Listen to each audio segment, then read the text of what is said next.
Alors, on est heureux de vous accueillir aujourd'hui pour ce quatrième épisode des webinaires du réseau Défi Ferme, donc la série de webinaires qui présente les travaux et les résultats du réseau Défi.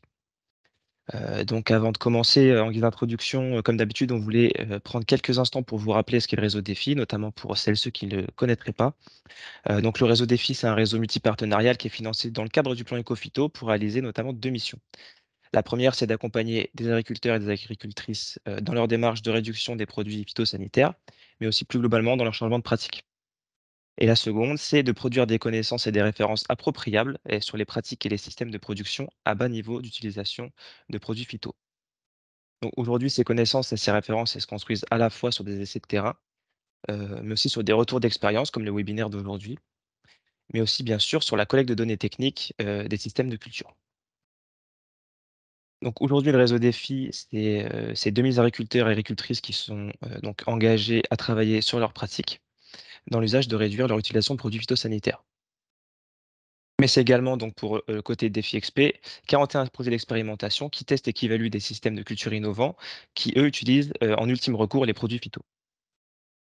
Le réseau défi, il est présent sur l'ensemble du territoire métropolitain et ultramarin pour l'ensemble des filières de production végétale et il rassemble les principaux acteurs de la recherche, et du développement en agriculture, donc à savoir les chambres d'agriculture, le réseau CIVAM, le réseau bio, les instituts techniques, les organismes de recherche avec l'INRAE et le CIRAD. Donc vous pouvez retrouver toutes ces infos sur le portail Ecofitopic, dans l'espace défi avec, voilà des pages qui présentent, le réseau de manière détaillée. On va vous mettre d'ailleurs le lien dans le chat et en parlant d'Ecofitopic, on en profite aussi pour vous dire que sur ce portail, vous pouvez retrouver l'ensemble des productions du réseau, donc différents types de fiches techniques, des vidéos techniques, des vidéos de témoignages, et différentes synthèses, notamment la synthèse, qui est sortie cet été, donc qui, à l'occasion des 10 ans du réseau, qui présente, 10 ans de résultats, hein, d'analyse et qui montre la possibilité de réduire, les phytos fortement, donc à l'échelle de la France. Et donc dans cette série de webinaires, on revient sur les résultats de terrain qui permettent, de soutenir ces démonstrations. Donc je laisse maintenant la main à Lucas qui va pouvoir introduire la thématique du jour et nos 2 intervenants. Merci Jordan pour cette présentation détaillée du réseau Défi.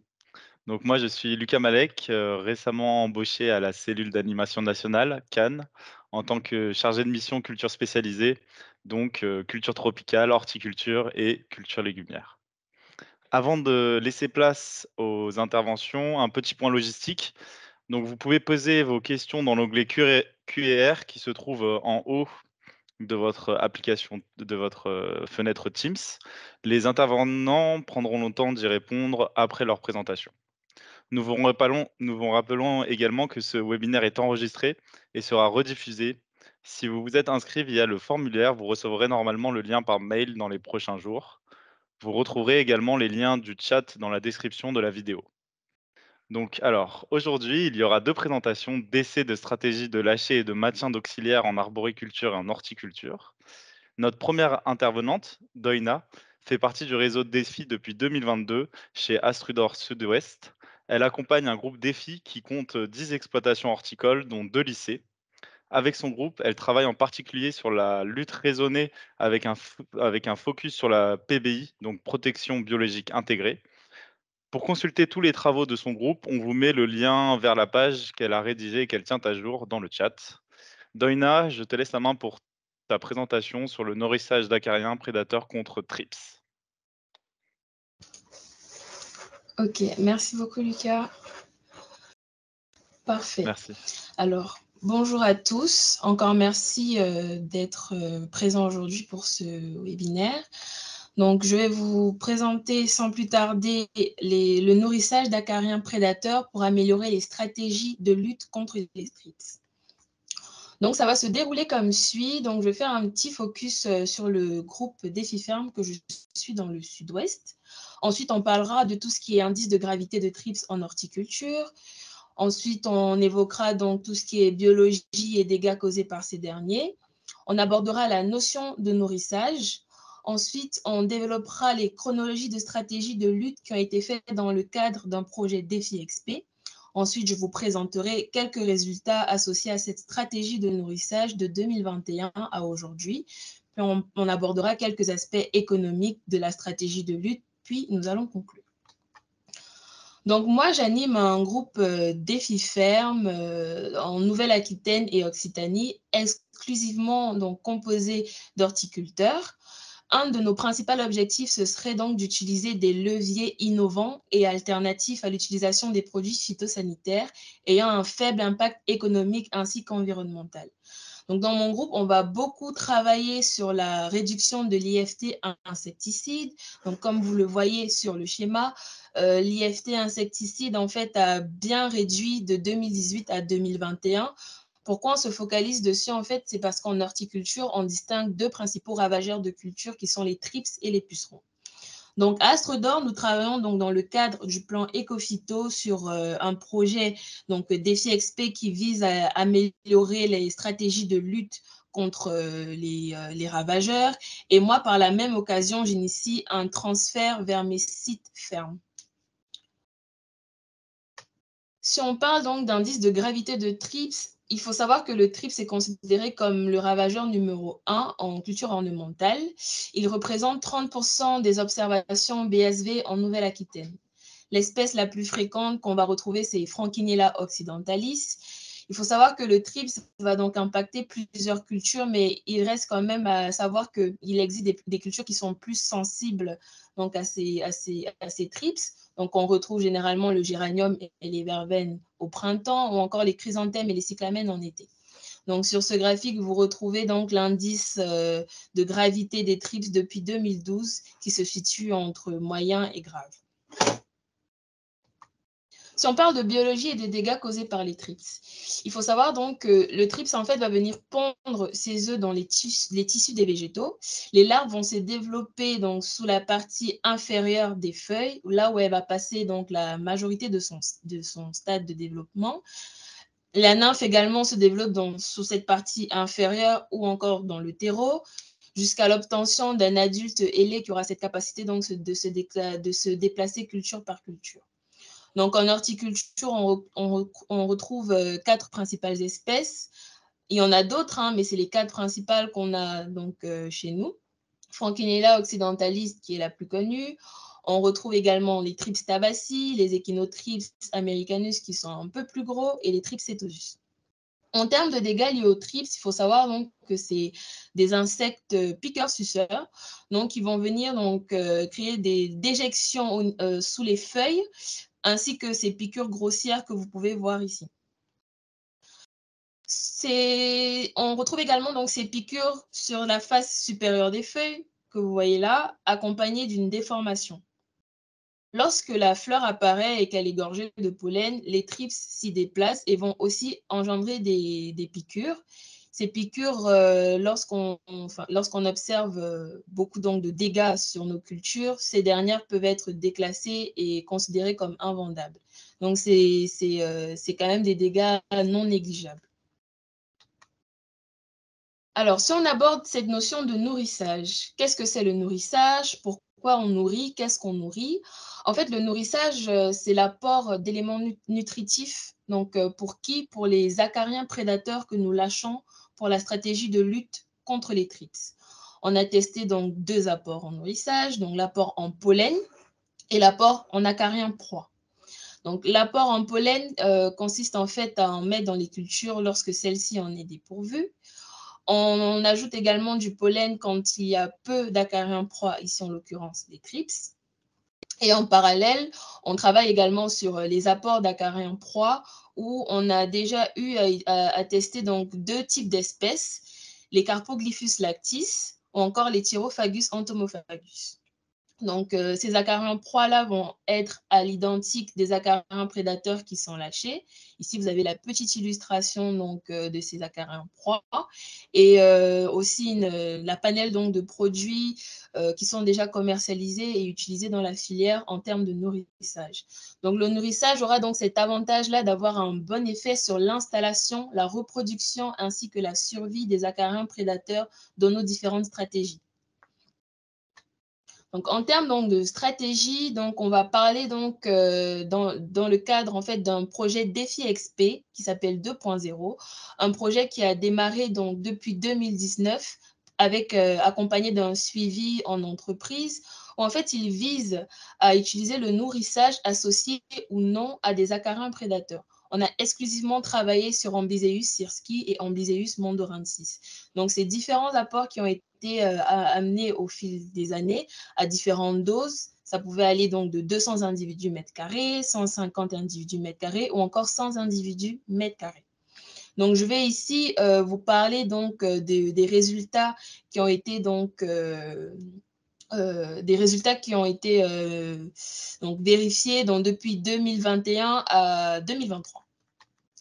Donc, si on parle des résultats de 2021, donc sur cette année-là, nous avons exclusivement travaillé avec Ambliseus sirski, avec ou sans nourrissage. Donc, dans cette formule de nourrissage, nous avons donc utilisé uniquement les Carpoglyphus lactis.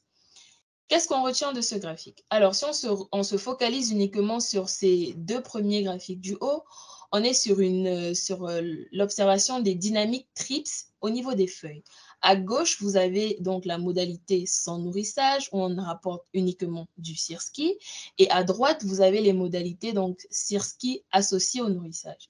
Alors, qu'est-ce qu'on retient? C'est en fait que dans les modalités où on a rapporté donc le nourrissage, ça permet en fait d'avoir des classes d'infestation moins préoccupantes que lorsqu'on n'en met pas.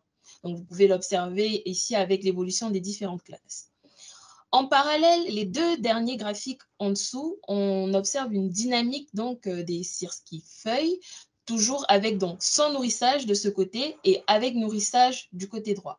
Donc, on veut voir donc est-ce qu'avec le nourrissage, on arrive à faire en sorte que les acariens sirski prolifèrent dans les cultures. Ça a pu se confirmer. Vous voyez ici, avec l'apport en nourrissage, dès la troisième semaine d'observation, on a déjà une présence des Ambliseus sirski dans les cultures qui va se maintenir jusqu'à la fin des observations.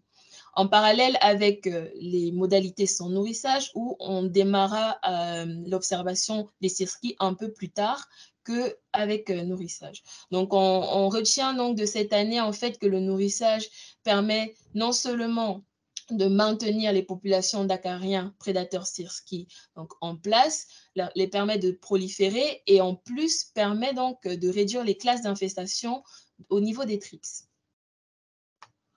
En 2022, on change donc d'acarien, on passe sur l'utilisation d'Ambliseus mondorensis avec ou sans nourrissage. Donc, on garde la même formule de Carpoglyphus lactis où donc les acariens sont ramenés donc, tous les 15 jours avec nourrissage toutes les semaines pour les modalités concernées. Ce qui est intéressant ici, c'est que dès le deuxième apport d'Acarien mondorensis, en fait, on voit que à peu près 23% des cultures présente cet acarien. Donc, il est visible dès le deuxième apport. Par contre, ça a été une année très chaude. On voit donc entre août et fin septembre une régression donc, de cette visibilité des acariens dans nos cultures et en parallèle la montée accrue donc, du TRIPS. Cependant, après cette période de chaud, donc fin septembre, on voit que les Ambliseus mondorensis sont à nouveau présents et on observe que cette courbe de TRIPS diminue. On a pu observer donc avec le produit fini en fin de culture que les acariens avaient non seulement pu gérer les TRIPS, mais en fait, ce n'est pas parce qu'on ne les voit pas qu'ils ne font pas le travail demandé. Je vous fais un petit focus ici donc sur l'évolution des températures qui témoignait vraiment donc du fait que les températures au final viendront donc impacter sur l'installation des acariens prédateurs et ainsi que l'humidité relative qui est inférieure à 50% n'est pas optimale pour une bonne installation des auxiliaires en général. Donc cette stratégie tout de même a permis donc de montrer que le nourrissage stabilisait les populations de phytoséides, donc les acariens prédateurs, et permettait en parallèle également donc de gérer les trips qui étaient présents au cours de la saison. Pour l'année 2023, on est resté sur l'utilisation d'Ambliseus mondorensis associé avec le nourrissage. Ce qui change, en fait, c'est notre formule de nourrissage cette année. Donc, il y a eu un petit plus qui a été rapporté au Carpoglyphus lactis, soit les œufs d'Artemia, donc des œufs de crustacés. L'avantage de rajouter l'artémia, en fait, c'est qu'on est sur une nourriture qui sera fixe, avec une capacité de stockage sur plusieurs années sous forme sèche. Donc là, vous avez donc une représentation de ces œufs d'artémia. Voilà. Et il faut savoir donc que pour 2023, en fait, on était sur une faible pression en TRIPS. Ce n'est pas une année à TRIPS et ça se voit bien avec donc la courbe de Mandorin 6 sans nourrissage et avec nourrissage où en fait ça ne décollait pas vraiment. Par contre, ça reste toujours intéressant parce que lorsqu'on regarde donc l'évolution de l'Ambiseus mondorensis associé au nourrissage, on voit déjà dès la deuxième semaine qu'il y a un décollage. Les acariens sont visibles et c'est quelque chose en fait qui va se maintenir dans le temps et la durée, contrairement à l'aspect sans nourrissage qui démarra un peu plus tardivement. Les analyses sont toujours en cours, mais on reste quand même sur des observations qui restent intéressantes et on verra ce que ça donnera plus tard. Donc ici, je vous ai fait un petit focus donc sur la stratégie, l'aspect économique de la stratégie de lutte, avec un petit focus donc sur 2022, où en fait on a testé donc l'apport d'acariens à différentes doses, comme vous le voyez, donc c'était 100 individus et 200 individus mètres carrés. Donc on a trouvé plus intéressant en fait de travailler uniquement sur la stratégie à 100 individus par mètre carré qui restait plus intéressante d'un point de vue de coût produit et de main-d'œuvre. Donc, on est à 1,26 € mètre carré et lorsqu'on associe le nourrissage, on passe à 2,14 € par mètre carré. Et ce dernier tableau vous présente donc les coûts de stratégie depuis 2020, où donc vous voyez donc les différents acariens qui ont été testés, les différentes doses et le nombre de lâchers. Pareil, ici, en fait, on peut observer que l'utilisation d'Ambiseus sirski est plus intéressante. On est sur des coûts avec ou sans nourrissage qui restent donc à la portée des producteurs. Cependant, il faut quand même prendre en compte que l'achat de vos prédateurs vont dépendre d'un fournisseur à l'autre. Donc, pour conclure, nous pouvons donc dire que le nourrissage, depuis quelques années, nous ont déjà prouvé qu'il permettait donc de maintenir les acariens prédateurs dans les cultures. Plusieurs paramètres quand même sont à prendre en compte, comme la température et l'hygrométrie, qui auront un impact sur la présence des auxiliaires. Donc, il faudra observer à ce moment-là la qualité finale de votre produit pour voir en fait si les acariens ont fait le job. C'est à ce moment-là, c'est lorsqu'on évalue la qualité finale qu'on voit si la stratégie elle a marché. On conclut également que seuls 100 individus mètres carrés vont suffire à la stratégie de lutte. On est quand même sur des aspects économiques intéressants et encourageants pour la suite, autant pour moi. Et enfin, il serait donc ça sera un plus en fait d'élargir les suivis chez les producteurs, donc défi ferme, afin de confirmer ces stratégies de lutte, sachant qu'il y en a déjà qui en font. Voilà. Merci pour votre attention. Merci Doina pour cette présentation très détaillée. Du coup, d'ici à la fin de l'année, vous retrouverez donc sur sa page Ecofitopic un document qui retracera les travaux présentés ici. Maintenant, nous allons prendre donc 10 minutes pour répondre aux questions de l'onglet QR. D'ailleurs, j'en profite pour vous rappeler que c'est bien dans l'onglet QR en haut de la fenêtre Teams que vous pouvez poser vos questions.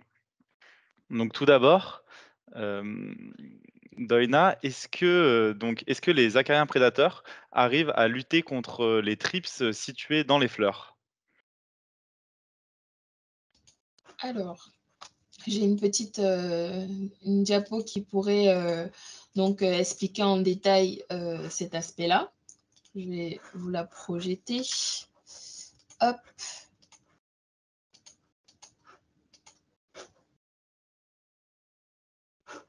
Est-ce que vous voyez mon écran?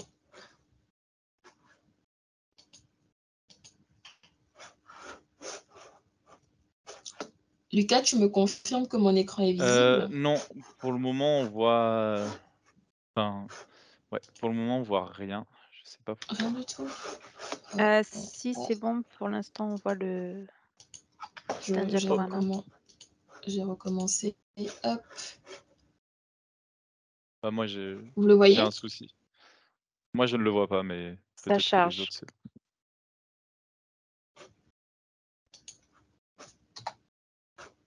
ah oui, c'est bon. Très bien. Donc, en 2022, en effet, on a, avec les travaux donc, sur Ambiseus mondoensis associé au nourrissage, dans le cadre donc, de cet essai, on avait testé donc, l'apport de cet acarien à différentes doses. Donc, c'était à 100 individus mètres carrés, à 200. Et après, on associait donc ces deux modalités avec du nourrissage également. Donc, 100 individus mètres carrés avec nourrissage et 200 individus mètres carrés avec nourrissage. Donc, il y a donc eu un comptage qui s'est effectué sur 30 fleurs par modalité. Et en fait, donc voilà, ce graphique témoigne donc de ce qui a été observé, soit le fait que le nourrissage permettait en fait de réduire fois 2 le nombre de trips dans les fleurs. Donc, on l'observe donc avec ces deux modalités à 100 individus et 200 individus mètres carrés avec nourrissage, où on observait donc 40% de fleurs touchées, contrairement à ceux où on n'en avait pas associé. Et on a aussi pu conclure que seule une dose à 100 individus mètres carrés était suffisante au final pour venir à bout efficacement des trips dans les cultures. Donc voilà, je ne sais pas si c'est clair pour Merci. ceux qui sont... Bah, oui, c'était très clair. Merci, Doina. Il y avait encore une autre question sur, justement, est-ce que cette méthode, de nourrissage est utilisée chez les producteurs, que tu suis et si oui ou non, pourquoi? D'accord. Alors, la première année, en fait, parce que le projet, en fait, Défi XP, elle est en deux parties. Donc, dans le cadre de cette première partie du projet, il y avait donc des essais qui étaient faits avec un apport en pollen. Et là, en effet, on avait donc un producteur en défi ferme qui avait assuré les suivis dans ce sens-là. Cette année, j'en ai un autre également qui donc utilise pas des Carpoglyphus lactis, mais les autres, les Thyrophagus, Entomophagus. Et donc, il intègre dans sa stratégie de lutte qui marche très efficacement, sauf qu'on n'a pas encore commencé de suivi détaillé. C'est pour ça que c'est prévu pour l'année à venir, donc d'avoir des résultats un peu plus concrets, un peu plus chiffrés sur la stratégie de lutte chez les producteurs des fermes. Donc oui, il y en a qui les utilisent déjà. Très bien, très bien. Merci Daina pour, ces précisions et une question de Maxime Dupont-Gendron. Donc sur quelles plantes ont été effectués les essais en plus, du cyclamen? Pardon, cyclamen. Les essais ont également été essayés sur Poinsettia. Très bien et une autre question donc de Coralie Frémy. Est-ce qu'il faut nourrir pendant toute la culture ou bien est-ce que l'on peut envisager de nourrir uniquement pendant 3-4 semaines au début d'une culture de cyclamen, par exemple? Oui, nous aussi, à un moment, on arrête les apports. Donc, généralement, le cyclamen, sachant que on commence en juin et que ça se vend bien après, on est sur 7 apports. Oui, 7 apports. Il faudrait que je calcule le nombre d'apports cette année parce qu'en fait, si tu veux, on a essayé aussi de voir est-ce qu'on ne pouvait pas passer en fait de toutes les semaines à tous les 15 jours. Donc, c'est ce que les résultats 2023 vont également nous montrer parce que cette année, au lieu d'un apport toutes les semaines, on est passé à tous les 15 jours, ce qui réduit vachement donc l'apport sur l'année et le temps y passé au final. D'accord, très bien. Merci Daina pour ces précisions et une, question également de Angel Echavidre. Donc votre, expérimentation est faite en conditions contrôlées et est-ce que vous avez fait des essais en plein champ? Non, pas du tout, pas d'essai en plein champ à ma connaissance, à ce sujet et oui, on est sous serre, chauffée. Donc on travaille exclusivement en hors sol dans le cadre de cet essai. D'accord. Bon, bah, on va pouvoir passer à la prochaine présentation. Merci Merci. Daina. Du coup, maintenant, donc notre seconde intervenante Nadia va nous présenter un focus, sur des essais de lâcher d'œufs de chrysope pour gérer les pucerons cendrés. Donc, Nadia Tounsi est ingénieure réseau défi à la Chambre d'agriculture Pays de la Loire. Elle accompagne, un groupe d'arboriculteurs depuis 2021 qui travaille notamment sur l'augmentation de la biodiversité dans les vergers par différents moyens. Le groupe est assez diversifié avec des systèmes, en agriculture biologique et en agriculture conventionnelle et de ce fait, bien représentatif de l'arboriculture des Pays de la Loire. Pour consulter tous les travaux de son groupe, on vous met, le lien vers la page qu'elle a rédigée et qu'elle tient à jour dans le chat. Maintenant, Nadia, je te laisse la main pour présenter, vos travaux. Bonjour à tous, Nadia Tounsi, Chambre d'agriculture Pays de Loire.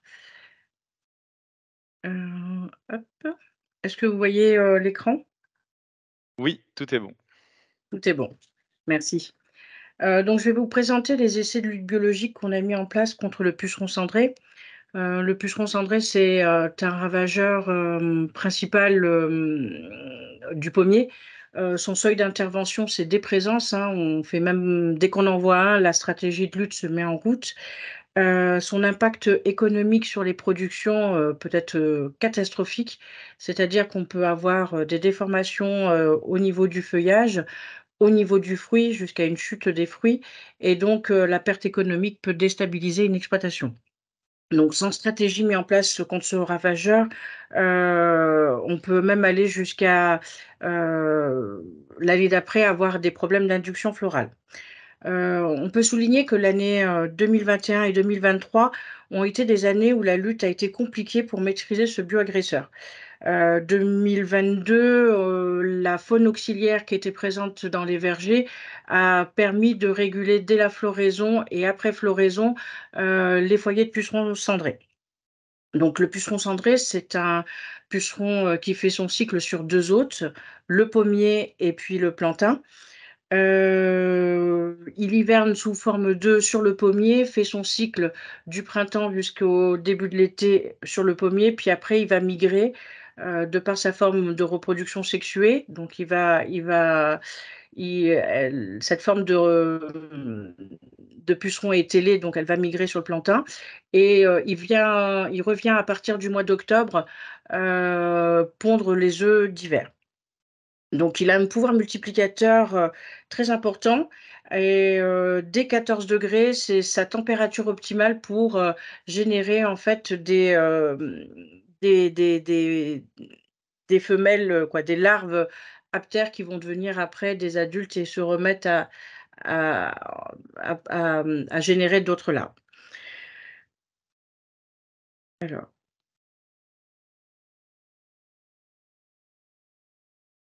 donc au niveau, des moyens de lutte, contre le puceron cendré, nous avons la lutte chimique. Ce qu'on constate depuis, plus de 10 ans, c'est, le retrait de matières actives, où on avait, de bonnes efficacités pour gérer, ce ravageur, hein, donc le Confudor, le Suprême, le Calypso et puis j'en passe.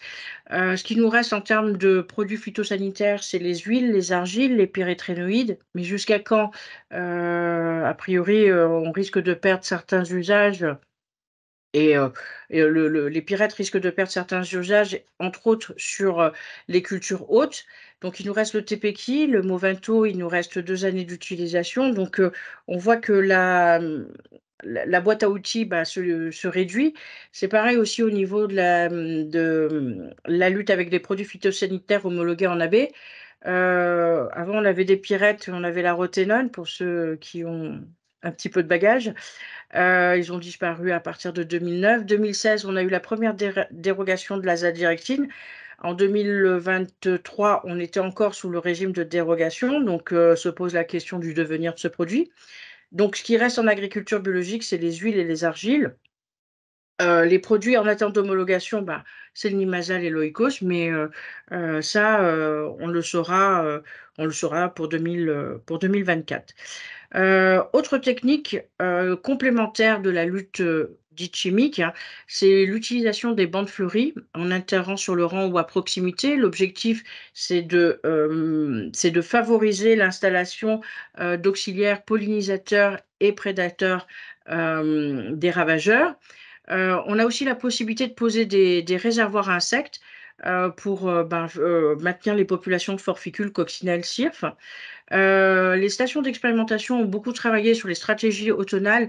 Depuis quelques années, les résultats sont bons. Les agriculteurs commencent à mettre en place ces stratégies sur leurs vergers, donc barrières physiques, défoliation. Dans les travaux qui sont réalisés, il y a aussi maintenant l'utilisation de solutions de biocontrôle pour pouvoir maîtriser dès l'automne les femelles qui vont pondre les œufs. Depuis 2 ans, on a un OAD RIMPRO qui nous permet de valider les observations sur le terrain. Il n'est pas encore, on va dire qu'il est fonctionnel. Il reste quelques calages à mettre en place pour pouvoir le suivre correctement. Et puis, on a une autre méthode alternative qui n'est pas encore développée chez les producteurs, c'est la lutte biologique. La lutte biologique, donc, c'est une méthode qui repose sur la descendance des individus lâchés qui devront contrôler les ravageurs cibles en colonisant la culture. On a une évolution réglementaire depuis 2022 qui est plus restrictive que celle qu'on avait précédemment. Pas d'insecticides pendant la floraison. Tous les produits qui avaient un label abeille qui permettait de traiter pendant la floraison, ça a disparu.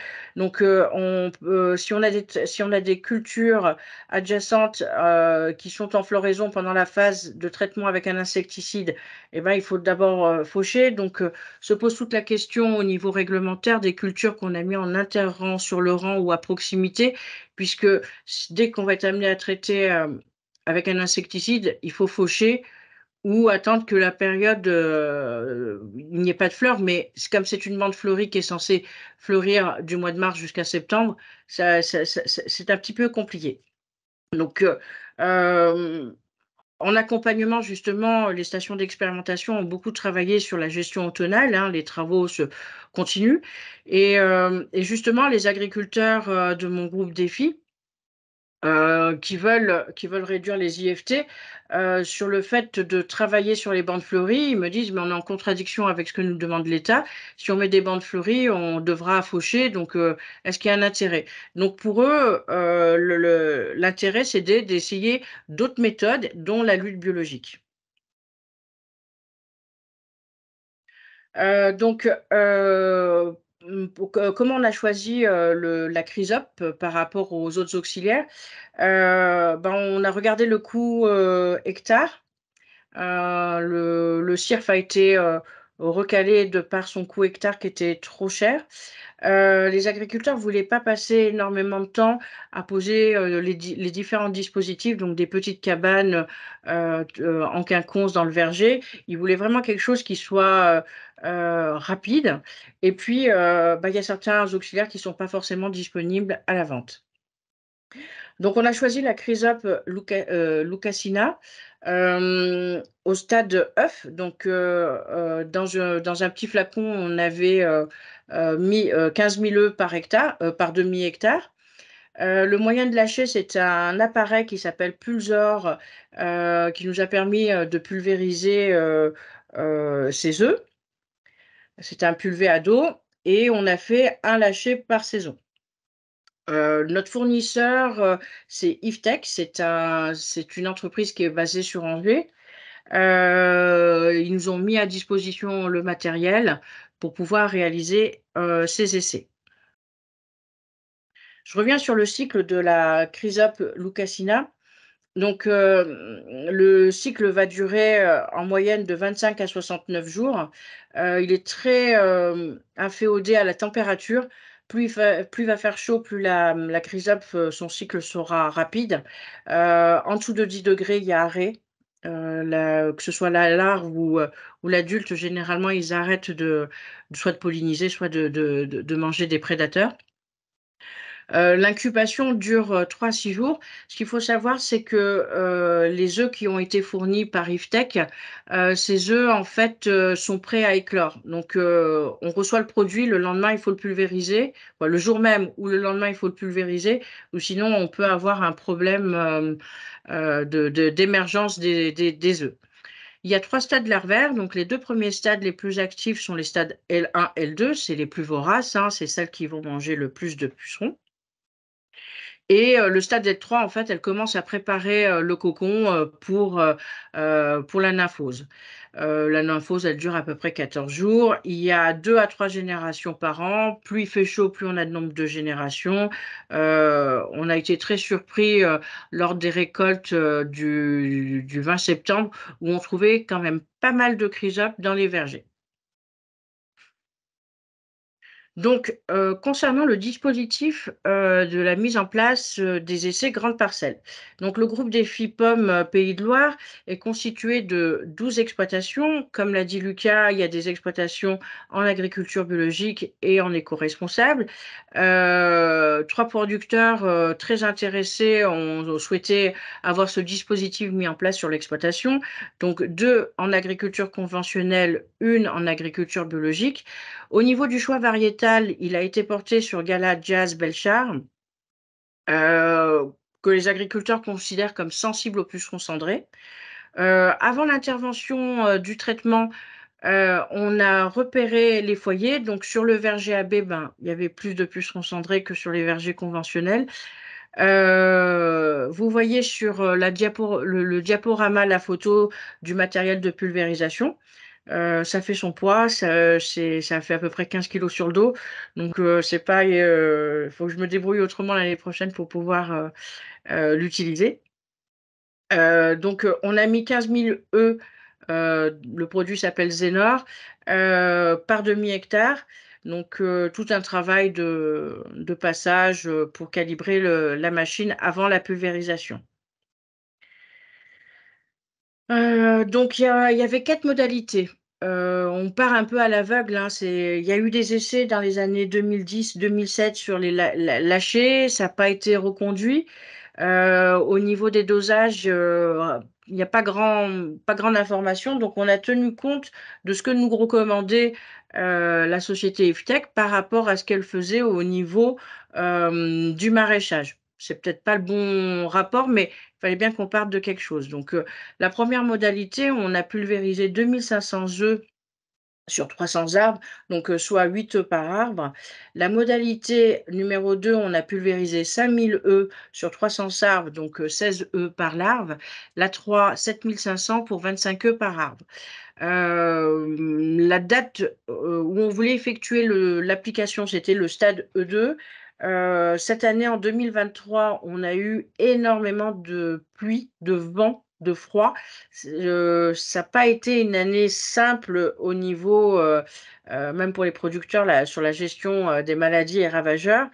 Donc, au lieu de le positionner au stade E2F, on a préféré décaler le traitement pour avoir des températures au-dessus de 10 degrés au stade F2G à GH.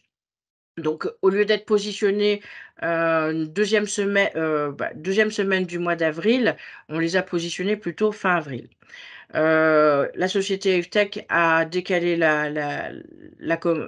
on a pu décaler avec Yves-Tech la commande des œufs pour justement pouvoir positionner les œufs au bon moment. Dans cette petite fiole que vous voyez qui est qui a priori pour vous pourrait être considéré comme vide. Non, non, en fait, les 15 000 œufs sont sur le fond de la petite boîte. Donc, dans le verger AB, on a une remontée assez fulgurante de pucerons cendrés, alors que sur les vergers, dans les vergers conventionnels, l'application du Movento a permis de maintenir les populations à un niveau faible. Donc, l'essai qui a été le plus représentatif, c'est sur la parcelle AB. Nadia, Oui? juste, j'en profite, là, il te reste, ouais, 3-4 minutes, quoi, Ouais. Alors après, voilà. par contre, ça veut pas je vois pas les autres diapos. Je m'arrête à 8 sur le truc. Attends. Ouais, non, c'est bon, pardon. Donc au niveau du protocole de notation, donc, on a réalisé une notation de 10-15 jours après l'application, 21-25 jours et 35 jours. L'observation des pousses repérées, nous a permis on a regardé à l'intérieur des pousses repérées et dans les foyers si on voyait des larves. Bah, ça n'a pas été forcément évident. Ce qu'il faut savoir, c'est que la larve de chrysope est plutôt une larve nocturne, donc on n'en a pas forcément vu. Au niveau de la fréquence et intensité, donc on a recompté après avoir fait le traitement 15 jours après, voir s'il y avait une augmentation de la fréquence et de l'intensité. Donc les seuls résultats où on a pu sortir une tendance, c'était sur les résultats verger AB, donc où on a vu quand même un développement du puceron. Et là, l'agriculteur, il a été obligé de positionner très très rapidement une application d'azadirachtin pour pouvoir maîtriser sa population. Lors de la deuxième notation, 21-25 jours, les pucerons cendrés étaient montés sur les bouts de pouce et on n'a pas observé de larves de chrysope.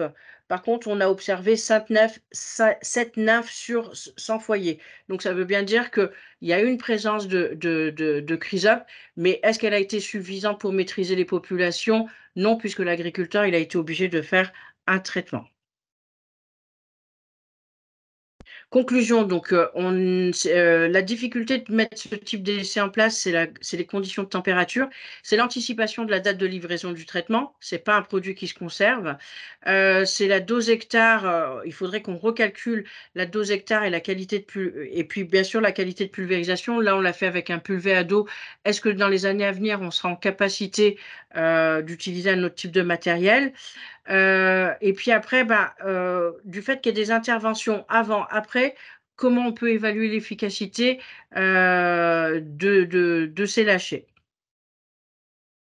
Et dernière diapo, on va maintenir ce partenariat avec la société IFTech. Ils ont un service recherche, innovation, R&D. Ils travaillent sur la pulvérisation par drone. Ils recherchent un adjuvant qui permettrait de mieux faire adhérer les œufs après, lors de la pulvérisation. Donc, on va recaler avec les producteurs la date de pulvérisation. Ce qu'on va essayer de faire, c'est de les positionner vraiment au stade E2, pour que l'œuf puisse démarrer dès les larves à se nourrir. Et puis après, les adultes, en fonction de ce qui restera en floraison, avoir une action de pollinisateur. Augmenter la dose, donc on va rediscuter sur la dose par arbre, et puis choix du site en fonction de la pression avant fleur. Parce que les agriculteurs s'étaient proposés, mais finalement, comme il n'y avait pas de pression, on a mis du produit sans savoir si ça marchait ou pas. Et on va mettre des plaques jaunes engluées pour justement suivre sur une toute petite période si on voit des adultes de chrysope qui ont émergé. Voilà. Je vous remercie de votre attention. Parfait, merci beaucoup, Doina pour, ta présentation. Donc, Nadia, pardon. Merci beaucoup, Nadia, pour ta présentation. Donc, comme pour Doina, pardon, un document sera bientôt rédigé sur sa page Ecofidopic qui retracera donc les travaux que tu nous as présentés, aujourd'hui. Et donc maintenant, laissons place aux questions et tout d'abord, je tenais à préciser à Eric que, parce que j'ai vu que tu as levé la main, pendant la présentation, que tu peux poser tes questions dans l'onglet QR. Voilà et donc 1re question, quelles sont, les compatibilités avec les solutions de produits phytosanitaires, justement? Il va être compatible avec le soufre, avec le Nimazal, le Captane, le Dithyanon, là où on et le score. Là où on n'a pas de résultat de compatibilité, c'est le cuivre, le curatio, et la dodine.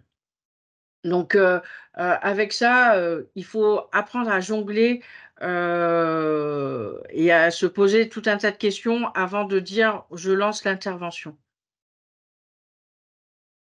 Mais la société travaille, IFTEC en particulier, mais les autres sociétés aussi, travaillent sur la compatibilité des auxiliaires par rapport aux produits phytosanitaires. D'accord, très bien. Merci pour cette réponse et quels sont, les autres auxiliaires qui pourraient être utilisés, justement pour, lutter contre le puceron cendré? Alors, depuis qu'on a lancé, cette thématique-là, je ne suis pas la seule ingénieure réseau qui ait travaillé sur la lutte biologique. Il y a ma collègue Julia Combet de la chambre d'agriculture Charente-Maritime de Sèvres qui a travaillé sur cette problématique-là, mais avec un auxiliaire, il y a le CIRF. Moi, je ne l'ai pas choisi parce que les producteurs trouvaient que le coût hectare était très élevé. Il y a un nouveau chrysop adulte qui serait vorace vis-à-vis, dès le stade adulte, il serait vorace vis-à-vis des pucerons. Donc, c'est des choses qu'on va regarder pour l'année prochaine. Vous avez des hyménoptères. Il y a 2 hyménoptères qui sont très intéressants en termes de gestion.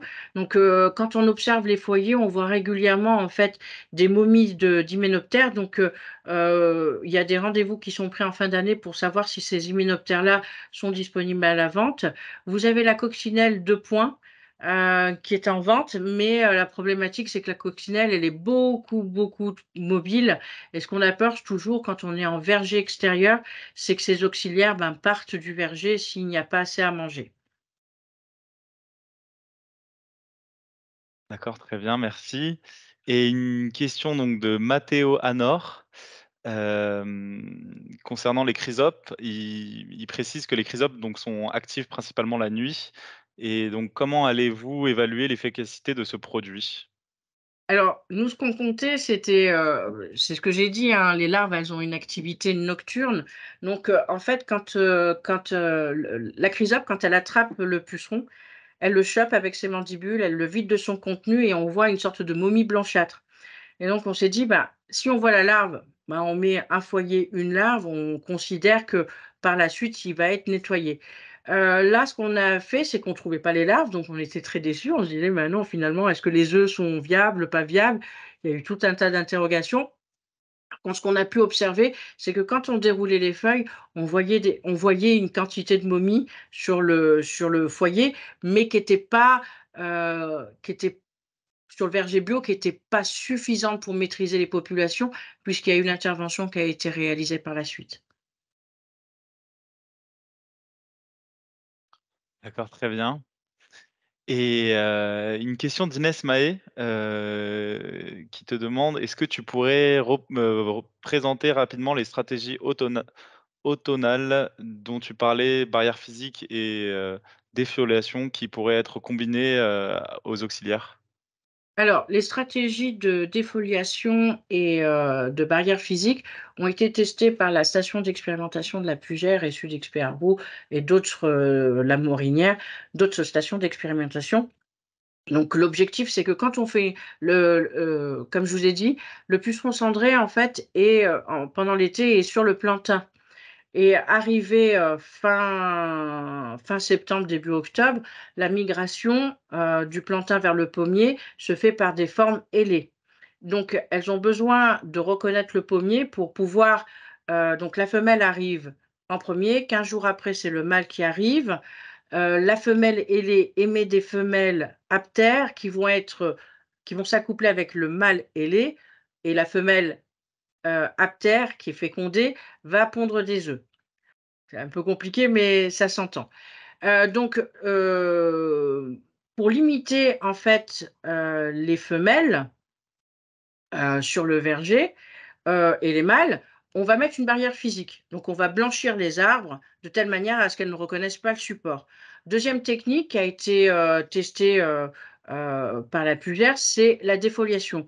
On va utiliser des chélates de cuivre pour forcer la chute totale des feuilles pour que le puceron, quand il arrive sur le verger, ne reconnaisse pas le pommier. C'est ça les stratégies c'est les premières stratégies que les stations d'expérimentation nous ont présentées et que les arboriculteurs sont en train de mettre en place depuis 1 à 2 ans, dans mon secteur. C'est beaucoup plus vulgarisé dans le sud de la France. La seule problématique de la défoliation, avec les chélates, par exemple, ou même avec les argiles, c'est qu'il faut que les vergers, soient récoltés. Donc, ça ne marche que sur les variétés dites précoces où les récoltes sont terminées, fin septembre jusqu'à mi-octobre.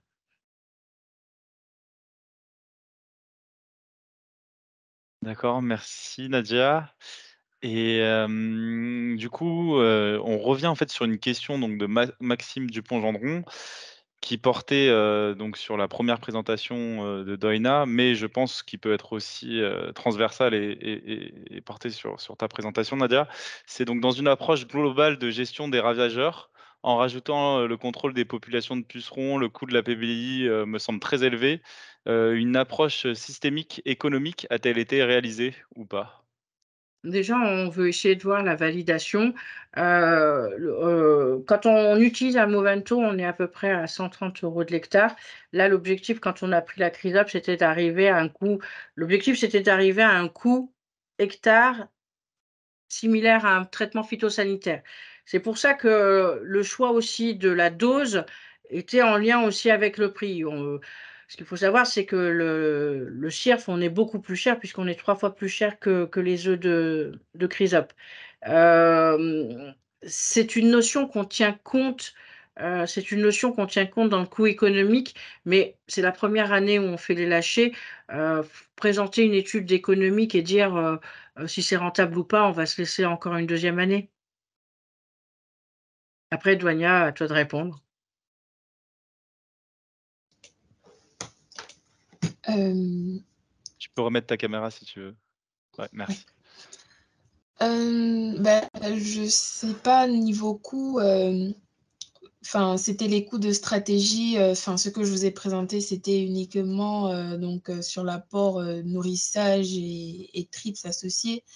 Après, je comprends pas trop cette question-là, je pense que je vous ai montré les coûts. Après, je sais pas qu'est-ce que la personne attendait en plus? C'était peut-être, est-ce qu'il y a eu, justement en fait, parce que les coûts semblent quand même assez élevés et donc est-ce qu'il y a une approche, une approche qui a essayé de déterminer s'il y avait des stratégies qui avaient moins de coûts, quoi? Moins de C'était coûts, oui. ouais. Oui, alors c'est toujours ce on est en train d'évaluer. Après, si vous vous rappelez de la présentation des coûts depuis 2020, on est resté un peu sur, l'Ambiséus Sirski qui était pour nous, en termes de prix, plus intéressant, et toujours quand même garder en tête que le prix aussi dépend de votre fournisseur. Il y en a chez qui un Ambiséus Sirski sera moins cher et en face, chez un autre, fournisseur sera plus cher. Donc, ça dépend de avec qui on travaille et le produit.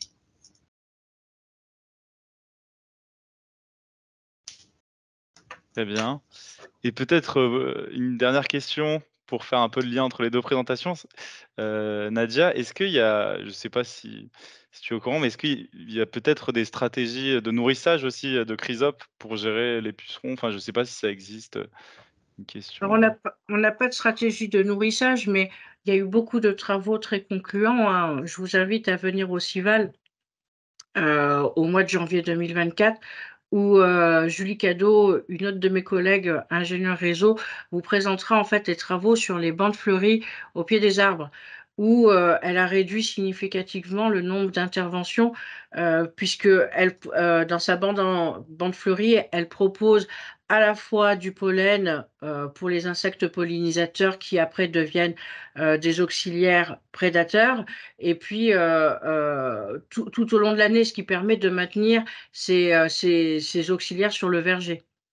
Mais après, on n'est pas, par rapport à Douanian, on n'est pas sur un milieu fermé, on est sur un milieu ouvert, donc c'est un peu plus compliqué à mettre tout ça en place, quoi. On a toujours, on a des résultats très, très satisfaisants sur la gestion des acariens prédateurs avec les typhlodromes, avec Aphilus mali, mais là, à dire que des insectes qui volent vont rester toute l'année sur les pommiers, mais s'il n'y a plus de nourriture, ils vont partir ailleurs. Pour nous, c'est logique, hein. Oui, tout à fait. D'accord. Merci, merci à tous et à toutes donc d'avoir suivi, ce troisième épisode des webinaires Défi Ferme. Donc non, ce quatrième pardon, épisode, Défi Ferme et donc nous espérons que le format et le contenu vous ont plu et que ce webinaire a répondu au maximum à vos questions. Si nous n'avons pas répondu à toutes vos questions et si vous souhaitez recontacter nos intervenants, vous trouverez leurs contacts sur leur page que nous avons partagée dans le chat et en description. Ce webinaire sera rediffusé sur YouTube. Si vous vous êtes inscrit via le formulaire, vous recevrez normalement le lien par mail dans les prochains jours. Autre filière, autre sujet, nous vous donnons rendez-vous le 23 novembre car il y aura un autre webinaire sur la thématique de l'utilisation des préparations naturelles préoccupantes en grande culture. Vous retrouverez le programme des webinaires Défi Ferme et les replays régulièrement mis à jour sur la plage Ecophytopic correspondante. Merci à tous et bon après-midi. Merci. Au revoir. Merci à tous. Au revoir.